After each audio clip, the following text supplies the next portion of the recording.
ক্লাসে স্বরবর্ণ, ব্যঞ্জনবর্ণ এবং মাত্রার ব্যবহার সম্পর্কে তোমাদেরকে পড়িয়েছি।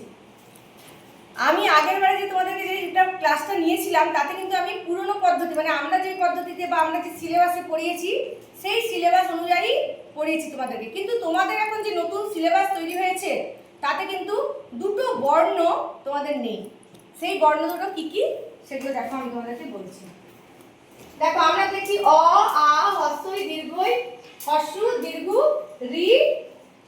লিটা আমরা যেটা করেছিলাম এটা আমাদের সিলেবাসে নেই, এটা আমাদের সিলেবাসে এখন নেই। রি এর পর আমরা সোজা চলে যাব এ, ওই, ও, ও। তাহলে সায়ন তুমি বলো তো আমি কোনটা বাদ দিলাম? লিটা। বলো বাকি বর্ণগুলো বলো, তুমি এসে উঠে এসে বলো বাকি বর্ণগুলো বলো, সবাই দেখবে মন দিয়ে। হ্যাঁ, অ, আ, হ্রস্বই দীর্ঘই, হ্রস্ব দীর্ঘ, রি, এ, ওই, ও, ও। গুড গুড, ভালো বলেছে। সবাই বুঝতে পারলে তো কোন কোন বর্ণটা আমাদের সিলেবাসে নেই? লিটা নেই, রি এর আর কোনো ব্যবহার নেই আমাদের। আচ্ছা, এবারে দেখো এটা স্বরবর্ণের মধ্যে গেল।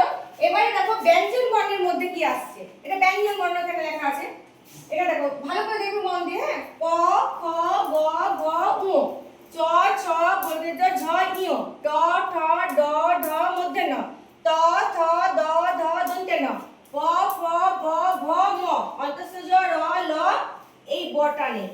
তার এইখানে লয়ের পরে আমি চলে আসবো তালবস্য, পেটকাটা বন্ধস্ব, দন্তেস্ব, হ, দর্শনর, দর্শনর, অন্ত্যস্ত, খণ্ডেত্ব, অনুষ্ঠ, বিসর্গ, চন্দ্রবিন্দু। তাহলে এইখানের মধ্যে আমার এই বটা নেই।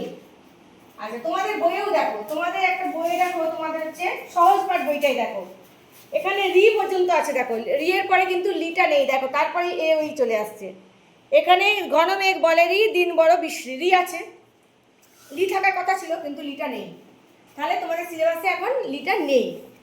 আচ্ছা, আরেকটা দেখো তোমাদের কুটুম কাটা, এই বইটা দেখো তোমাদের, এই বইটাও তোমাদের তোমরা প্রথম থেকেই পড়েছো। দেখো এখানেও কিন্তু লি নেই, দেখো লি এর পরে লিটা নেই। আর এইখানে দেখো অন্তস্থ জ, র, ল, ব্যঞ্জন বর্ণের ক্ষেত্রে এখানে বটা নেই। দেখো দেখতে পাচ্ছ, আমি পুরোনোটা ধরে পড়ালাম কারণ ওইটা না পড়লে তোমরা এটা বুঝতে পারতে না কোন কোন বর্ণগুলো আমাদের এখন সিলেবাসে নেই। এই দুটো বর্ণ আমাদের সিলেবাসে এখন নেই। আচ্ছা, নেক্সট ক্লাসে আমরা তাহলে আবার অন্য কিছু শিখবো। আজ এই পর্যন্ত থাকলো।